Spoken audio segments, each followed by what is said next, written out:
www.jamiamadiniyajadid.org. WhatsApp group number +92 333 424 9302.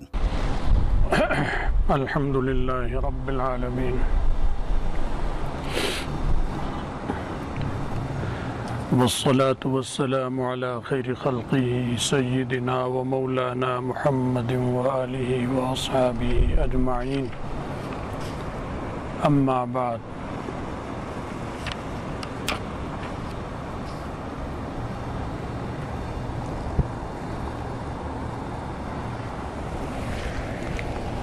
حضرت ابو قتادہ رضی اللہ تعالی عنہ روایت فرماتے ہیں، ان سے روایت ہے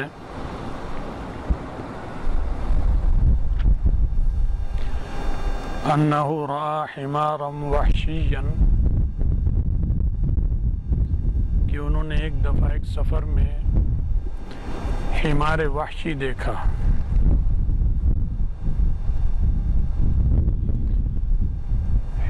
حمار وحشی کا مطلب ہے، جو اردو میں اس کا ترجمہ کیا جاتا ہے، جنگلی گدھا. ایک پالتو گدھا ہوتا ہے، وہ تو ہم نے اور آپ نے دیکھے ہوئے ہیں، ہر جگہ ہوتے ہیں. وہ تو حلال نہیں ہے، حرام ہے.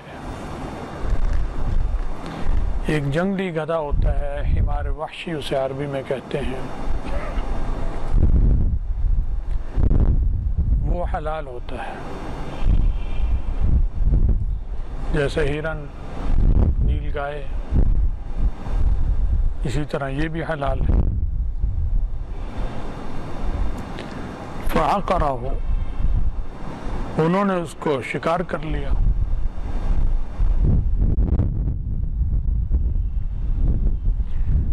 اب شکار کیا تو کچھ صحابہ ایسے تھے اس سفر میں جو احرام کی حالت میں تھے. یہ خود احرام کی حالت میں نہیں تھے، اس لیے شکار کر سکتے تھے، لیکن جانور بہرحال شکار کا تھا.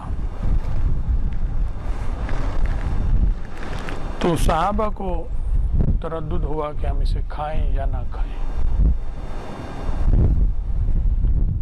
اس لیے نہیں کہ یہ اس کا گوشت حلال ہے یا حرام، اس لیے ہوا کہ حالت احرام میں شکار منع ہوتا ہے. تو ہم حالت احرام میں ہیں، تو جانور یہ شکار کا ہے، تو ہمارے لیے پتہ نہیں اس کا کھانا کیسا ہو. ابو قتادہ رضی اللہ تعالی عنہ کے لیے تو کھانا کوئی مسئلہ نہیں تھا، وہ تو احرام میں نہیں تھے، شکار کر بھی سکتے ہیں، شکار کھا بھی سکتے ہیں کیا ہوا. تو ان حضرات کو کچھ اس طرح کی چیز تھی. تو پھر نبی علیہ السلام سے کسی نے پوچھا، یہاں وہ تفصیل نہیں ہے، دوسری حدیث میں آتی ہے کہ حضرت اس کا مسئلہ کیا ہے. تو آپ نے فرمایا کہ حل معکم من لحمہ شیء، کیونکہ نبی علیہ السلام اس سفر میں آگے تھے، یہ لوگ پیچھے تھے جنہوں نے شکار کیا. تو اس کا کچھ گوشت لے کر یہ آگے چلے گئے اور رسول اللہ صلی اللہ علیہ وسلم کی خدمت میں سوال بھی کیا، پوچھا. تو آپ نے فرمایا کیا اس کا گوشت ہے تمہارے ساتھ؟ تو انہوں نے کہا جی حضرت، معنا رجلو، اس کا جو پاؤں ہے، ران کا حصہ جیسے کہتے ہیں، وہ ہمارے ساتھ ہے. فَأَخَذَهَا فَأَكَلَهَا، نبی علیہ السلام نے اسے لیا اور اسے تناول فرمایا، کھایا. تو صرف زبانی نہیں بتایا بلکہ یہ عمل بھی کیا تاکہ کسی قسم کا اشکال یا تردد صحابہ کو نہ رہے اور بخوشی کھا لیں، اس کو سکون سے کھائیں، اطمینان سے، کیونکہ نبی علیہ السلام بھی احرام میں تھے. آپ نے کھایا تو معلوم ہوا کہ خود تو شکار نہیں کر سکتا حالت احرام میں جو آدمی ہے، نہ شکاری کی شکار میں مدد کرے گا، لیکن اگر کسی نے اسے شکار کیا تو پھر حالت احرام میں شکار کا گوشت کھا سکتا ہے انسان. جبکہ شکار کسی اور نے کیا ہو، اور اگر حالت احرام میں شکار کرے گا تو وہ تو پھر صحیح نہیں رہے گا، نہ اس کے لیے نہ دوسروں کے لیے کھانا۔ تو رسول اللہ صلی اللہ علیہ وسلم نے یہ مسئلہ بتایا بھی اور عمل کر کے بھی دکھایا۔ تو معلوم ہوا کہ حرام اور حلال کے معاملے میں بہت حساس تھے صحابہ کرام، کیونکہ غذا کا انسان کی طبیعت پہ خاص اثر پڑتا ہے۔ اگر وہ خدا نہ خواستہ حلال نہ ہو تو اس کا مقصد صرف پیٹ بھرنا تو نہیں ہوتا کھانے سے، پیٹ تو پھر حرام سے بھی بھرتا ہے، حلال سے بھی بھر جاتا ہے، گھاس سے بھی بھر جاتا ہے۔ انسان صرف پیٹ بھرنے کے لیے دنیا میں نہیں آیا، اللہ نے اسے عبادت کے لیے، اور وہ بھی خاص انداز کی عبادت اور خاص طرح کی زندگی گزارنے کے لیے بھیجا ہے۔ اور ان تمام کاموں کا انسان کی خوراک سے بہت تعلق ہوتا ہے۔ خوراک پاکیزہ ہوگی تو کام بھی پاکیزہ ہوں گے، خوراک پاکیزہ ہوگی دل میں اور روح میں پاکیزگی آئے گی، اور پاکیزہ چیزوں کی طرف میلان ہوگا اور طبیعت آئے گی۔ خوراک پاکیزہ نہیں ہوگی تو ناپاک چیزوں کی طرف اور ناپاک کاموں کی طرف اور حرام کاموں کی طرف طبیعت مائل ہوگی، مائل نہ بھی ہوگی تو ان سے جو نفرت یا بعد ہونا چاہیے وہ نہیں ہوگا۔ تو صحابہ اس میں بہت حساس تھے۔ بغیر اکل حلال کے بہت سی عبادتیں قبول ہی نہیں ہوتی انسان کی، نماز قبول نہیں ہوگی، زکوٰۃ قبول نہیں ہوگی، کیونکہ مال حرام کا ہے اس کے پاس، تو اس سے زکوٰۃ ہی قبول نہیں۔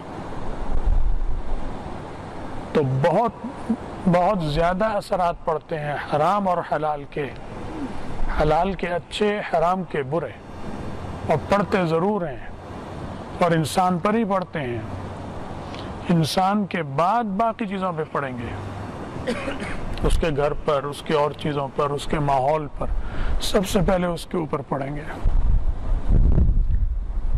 تو آج کل تو بہت حالات خراب ہیں، آج کل بہت احتیاط کی ضرورت ہے۔ یہ جو گوشت ہمارے یہاں بازاروں میں مل رہا ہے، چاہے وہ مرغی کا ہو، گائے بھینس کا ہو، بکری کا ہو، تقریباً جتنے حالات خراب ہو چکے ہیں، خرابی پھیل چکی ہے، مجھے تو لگتا ایسا ہے کہ بہت کم مقدار ہے جو حلال ہوتی ہے، اکثر حرام ہوتی ہے۔ اللہ یہ کہ قصائی نے آپ کے سامنے اگر ذبح کیا ہوا ہے پھر تو آپ اطمینان کریں گے، ورنہ یہ نہیں پتا کہ یہ ذبح اس نے سامنے کیا ہے، ذبح کیا ہوا ہے، یا کہیں سے مردار اٹھا کر لا کے بیچ رہا ہے، اور یہ نہیں پتا کہ یہ گدھا بیچ رہا ہے یا کتا بیچ رہا ہے، یہ بھی نہیں پتا۔ اور اتنا یہ کام بڑھ چکا ہے، پورے ملک میں پھیل چکا ہے، مافیا ہے اس کا طاقتور جو کروڑوں میں یہ کاروبار کر رہا ہے، اس کو حکومت کا قابو نہیں کرتی، کیونکہ حکومت کے لوگ ساتھ شریک ہیں اس کے۔ اس لیے فتویٰ تو نہیں ہے یہ ابھی تک علماء کا کہ یہ گوشت نہ لو قصائی کا اور حرام ہے لینا، لیکن احتیاط کا تقاضا یہ ہے کہ اس سے بچنا ہی چاہیے جہاں تک ہو، کیونکہ کھانا ہے تو وہ تو دال سے بھی کھا لیتا ہے آدمی، روکھی روٹی بھی کھا کے ہو جائے گا، چاول کھا لے، مچھلی کھا لے، پکوڑے ہیں، پھلکیاں ہیں، دسیوں چیزیں ہیں۔ یہ جو برگر مل رہے ہیں اس میں تو غالب یہی ہے کہ یہ حرام کی مرغیاں ہوتی ہیں، مردار مرغیاں، مردہ مرغی ہوتی ہے۔ ذبح بھی کرتے ہیں تو اب یوں مار مار کے جھٹکے سے کرتے ہیں، تکبیر پڑھنے کا دور ختم، تقریباً ختم ہو گیا۔ ایسے وہ مارتا جاتا ہے مرغی کا، اور گردن جدا اور ادھر ادھر ایسے کرتا ہے، 10 منٹ میں وہ 25-30 مرغیوں کو صاف کر دیتا ہے۔ یہ اکثر قصائی مسائل پتہ ہی نہیں، حرام حلال کا پتہ نہیں، خدا کا خوف نہیں ہے۔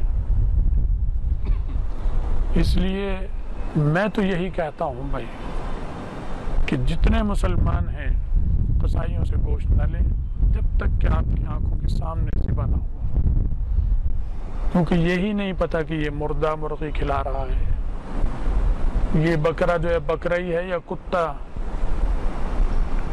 یا گدھا یا مردہ بکرا یا مردہ گائے بھینس، وہ بھی اٹھا لیتے ہیں، اس کی کھال اتاری اور گوشت انہوں نے اس کا لا کے بیچنا شروع کر دیا۔ کراچی میں یہ کام ہو رہا ہے، بڑے بڑے ان کے اڈے ہیں، لاہور میں ہیں اور شہروں میں ہیں، سب جگہ ہیں تقریباً۔ ہوٹلوں میں کھانا جاتا ہی وہیں سے، شادی گھروں میں کھانا ہوتا ہی آرڈر کا ہے، اب وہ جو چاہے بنا کے بھیجتے ہیں۔ تو شادی گھروں کا کھانا ہو، ہوٹلوں کا ہو، یہ جو سٹال لگے ہوئے ہیں چھوٹے چھوٹے برگر ہیں، اور اسی طرح بیکریوں پر جو مرغی کے گوشت کی پیسٹ ہوتی ہے، پیسٹری کہتے ہیں، یہ جو بھی کیک پیسٹریاں وغیرہ، یہ تقریباً یہ مشکوک یقیناً ہوتی ہیں اور حرام بھی ان میں بڑی مقدار میں ہوتی ہے۔ آپ کو کیسے پتہ چل سکتا ہے یہ صحیح ہے غلط ہے؟ خیر تو میں سمجھتا ہوں اس میں یہ ہے کہ نہ لیں، آپ نہ لیں، بچیں اس سے، سبزی کھائیں، سلاد کھا لیں، روکھی روٹی کھا لیں، دال ہے، یہ چیز ہے، ہاں سامنے ذبح ہوا ہو پھر ٹھیک ہے، ورنہ شادی کے کھانے وہ بھی اسی طرح ہی، کیونکہ شادی گھروں میں آرڈر پر بن گیا، وہ آرڈر پہ جو چاہے، سیاہ سفید، حرام حلال، کوئی فکر، پیسہ چاہیے اس وقت، تو ایسے خود غرضی ہے کہ پیسہ آئے، حرام آئے یا حلال آئے، اس سے ہمیں کوئی سروکار نہیں۔ اس کی وجہ سے ہمارے عبادتوں میں وہ لذت نہیں ہے، وہ حلاوت نہیں ہے، ہمارے علم میں وہ برکت نہیں اور وہ ترقی نہیں ہے، کیونکہ ہمارا کھانا جو ہے وہ حلال کا بہت کم ہے، بہت کم، حرام کا ہی غالب ہے اس پر۔ مجھے تو یوں لگتا ہے کہ شاید کچھ عرصے بعد مفتیان کرام فتویٰ بھی دے دیں اس چیز پر، جتنا بازاروں میں یہ حرام گوشت پھیل گیا ہے، اور اس پر کوئی فتویٰ لے، اور علماء ہو سکتا ہے فتویٰ دیں کہ اب اس سے بچنا واجب ہے، خود خریدو، خود ذبح کرو مرغی، بکری تو ہر ایک نہیں ذبح کر سکتا، مہنگی ہے، کون کرے گا؟ کئی مل کے تو کر لیں گے محلے میں کہ جی ہم کر لیا کریں گے، ایسی بھی چل سکتی ہے مہم کہ محلے کے کئی لوگ مل کر بکری ذبح کر لیں اور پھر اپنا گوشت 10 دن 15 دن کا آپس میں تقسیم کر لیں، اس سے اچھا گوشت اسی پیسوں میں مل جائے گا جو قصائی سے لیتے ہیں، اس سے بلکہ سستا۔ گائے ذبح کر لیں محلے کے لوگ مل کر، مہینے میں ایک کر لیں، اگر قصائی ایسا نہیں ہے، بعض قصائی ہیں کئی ایسے جو جانور ذبح سب کے سامنے محلے میں کرتے ہیں اور ان سے لوگ گوشت خریدتے ہیں، کیونکہ وہ لوگ محتاط ہیں، تو قصائی کو پتہ ہے کہ گوشت نہیں لیں گے، تو انہوں نے یہ چیز شروع کی ہوئی ہے، ایسے قصائی سے لے لیں کہ پتہ ہو کہ یہ سامنے ذبح ہوا ہے، ورنہ کوئی بھروسہ آج کل نہیں ہے، بہت خطرناک حالات چل رہے ہیں، انتہائی خراب حالات چل رہے ہیں۔ مچھلی کھا لیں، مچھلی میں حلال ہونے کا مسئلہ ہی نہیں ہوتا، وہ ہے ہی حلال، اسے ذبح کیا نہیں جاتا، تو مچھلی کا گوشت ہے، اور اسی طرح سامنے ذبح ہوا ہو یا مرغی خرید لیں یا قصائی سے کہیں میرے سامنے ذبح کرو، بس سامنے ذبح کروا کے پھر لیں، ورنہ مت لیں، جہاں تک وہ اس کی احتیاط کیجیے۔ میں تو اللہ کا شکر ہے 10-12 سال ہو گئے میں کسی شادی کا کھانا نہیں کھاتا جس میں گوشت ہوتا ہے، چاہے وہ بریانی ہو، چاہے قورمہ ہو، چاہے متنجن ہو، چاہے اس سے کیسی خوشبوئیں کیوں نہ آ رہی ہوں، کتنا ہی نفیس کیوں نہ ہو، الحمدللہ میں تو اسے ہاتھ میں چاول بھی نہیں، اگر کوئی چاول کہے میں صرف چاول کھاؤں گا گوشت نہیں کھاؤں گا، تو یہ کیا بات ہے؟ گوشت تو ناپاک اور حرام اس میں مل گیا، وہ تو چاول ہو یا شوربہ سب حرام ہے، سب گندا ہو گیا، اس لیے وہ اس سے بچنا ہوگا۔ تو میں تو شادیوں میں یا تو کھانا کھا کے جاتا ہوں یا آ کے کھاتا ہوں، یا کوئی کہے کہ نہیں آپ کے لیے ہم نے سامنے ذبح کرایا۔ ایک شادی میں گیا، اللہ جزائے خیر دے انہیں پتا تھا یہ نہیں کھاتا، وہ کہنے لگے میں نے گھر میں آپ کے لیے ذبح کروا کر جانور گوشت بنا رکھا ہے، سالن بنا رکھا ہے، آپ یہیں سب کے ساتھ کھائیں گے، میں لا رہا ہوں۔ پھر وہ اللہ کا بندہ بندہ 2-3 کلومیٹر دور اپنے گھر میں گیا، وہاں سے وہ لا کر اس نے مجھے کھلایا، ہم نے بھی کھایا شوق سے، اور کبھی میں بھوکا نہیں مرا۔ اللہ کا شکر اس وجہ سے مجھے اللہ تعالیٰ پہلے سے بہتر گوشت کھلا رہے ہیں، الحمدللہ۔ مرغی کا گوشت بھی پہلے سے بہتر کھلا رہے ہیں، بکری کا گوشت بھی پہلے سے بہتر کھلا رہے ہیں، اور پہلے سے زیادہ کھلا رہے ہیں۔ یہ اللہ کی شان ہے، رازق تو وہ ہے، ہم تو نہیں ہیں اپنے رازق، وہ دے رہا ہے مجھے۔ تو اس کی وجہ سے کوئی فقر آ جائے گا، ہم بھوکے رہ جائیں گے، نہیں، ایسا نہیں ہوتا۔ تو میں جاتا ہوں تو کھا کے جاتا ہوں، اور اگر آ گیا تو آ کے کھاتا ہوں، پتہ ہوتا ہے گھر والوں کو، اور پھر دال ہو جو بھی ہو اس سے کھا لیتا ہوں۔ تو اگر آپ کوشش کریں گے تو اللہ آسانی کرے گا انشاءاللہ۔ تو طالب علموں کو تو خاص طور پر جو دین کی خدمت میں لگے ہوئے ہیں، طالب علم ہیں، علماء ہیں، انہیں تو اپنی خوراک پہ بہت گہری نظر رکھنی چاہیے کہ پاکیزہ چیز چاہیے۔ ہم پوری کوشش کرتے ہیں مدرسے میں بھی، مطبخ میں بھی، کہ ہمارے طالب علم کے پیٹ میں حرام نوالا نہ جائے، حلال جائے، تاکہ اس کا علم بابرکت ہو جائے۔ اپنی سی پوری کوشش اس کی کرتے ہیں۔ جو ہماری غفلت میں ہو جائے، کوئی دھوکہ دے دے، وہ اور بات ہے، لیکن جہاں تک ہمارا اپنا بس ہے، الحمدللہ ہم اس کا پورا خیال یہاں رکھتے ہیں۔ بالکل صاف پاک گوشت طلبہ کھائیں۔ اگر مرغی خریدنی پڑتی ہے کہیں سے ہمیں، تو آدمی وہاں بیٹھتا ہے، اپنے سامنے ذبح کرا کر پھر گوشت لاتا ہے، ایسے نہیں لاتا۔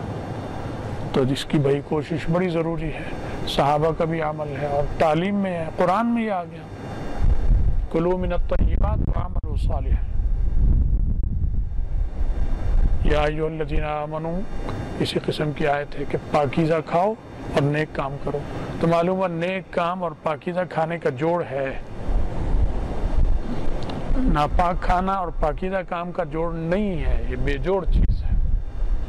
تو نیک کام اور صالح کاموں کے لیے حلال پاکیزہ خوراک لازمی ہے۔ تو اس لیے اس کا اہتمام بہت ضروری ہو گیا ہے۔ حالات عجیب و غریب ہو رہے ہیں۔ اللہ تعالیٰ مجھے آپ سب کو سمجھ کی توفیق دے، عمل کی توفیق دے، خرابیوں سے، برائیوں سے، ظاہری اور باطنی جیسی بھی ہیں، اللہ ان سے ہماری حفاظت فرمائے، ہمارا خاتمہ ایمان پر فرمائے، اور آخرت میں رسول اللہ صلی اللہ علیہ وسلم کی شفاعت اور ان کا ساتھ نصیب فرمائے۔ وآخر دعوانا الحمدللہ۔